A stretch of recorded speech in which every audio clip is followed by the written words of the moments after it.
Before we begin, I just wanted to say thank you so much for 1,000 subs. I don't know why you subscribed to this stupid channel, but I got you now and there's nothing you can do about it.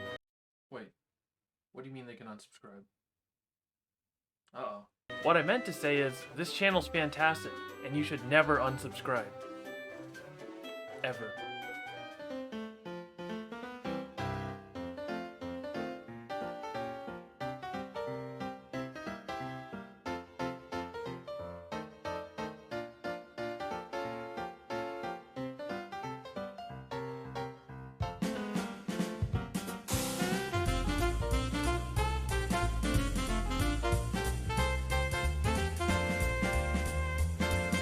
Salutations, people of the internet, Matt here from Hydro Gaming. So there's this little game you may or may not have heard of. Probably not, it's pretty niche. It's called Minecraft, and it's been around since I was a young lad.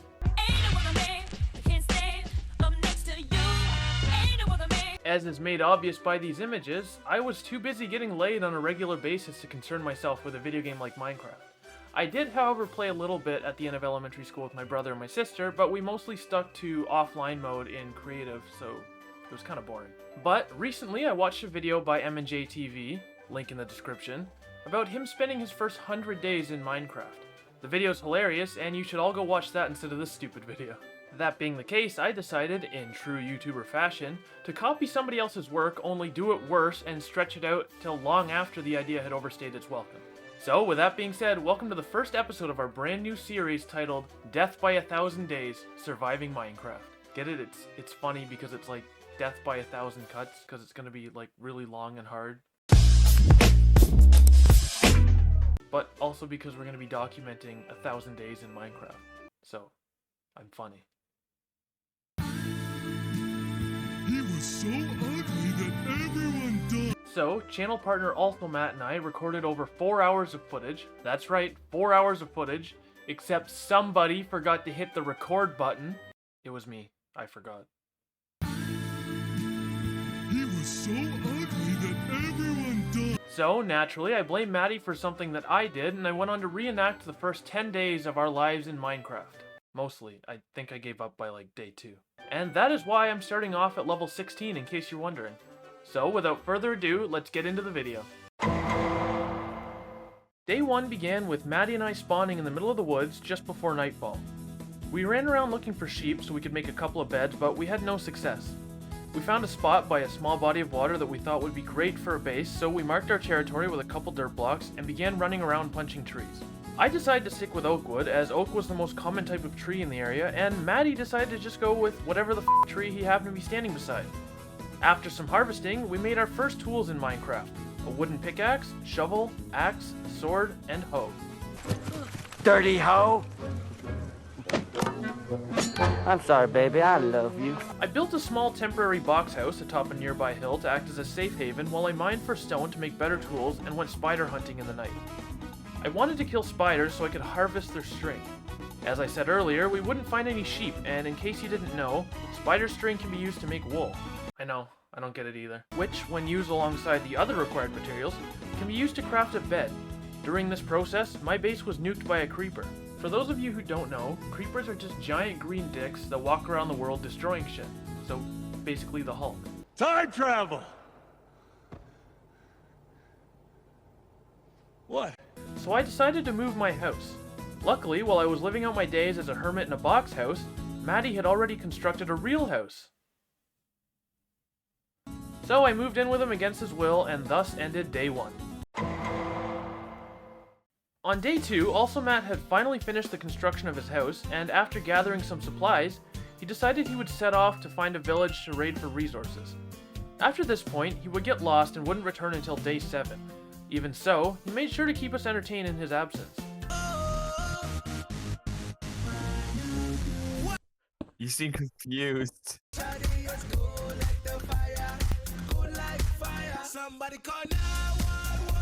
Around this time, I decided I needed to do a few things while Maddie was off stealing from the common rabble. Firstly, I needed to make sure we had a sustainable source of food. At this point in time, since we hadn't found any seeds or vegetables, the easiest crop for me to start farming was wheat. This is because, just like in real life, you can find wheat seeds simply by punching grass until it explodes. I also chose to harvest wheat so I could use it to lure unsuspecting creatures back to my cage where I could use them for breeding against their will. So with this in mind, I began construction of my wheat farm. I created my crops in separate 7x11 areas. Now, you may be asking why I chose 7x11 specifically.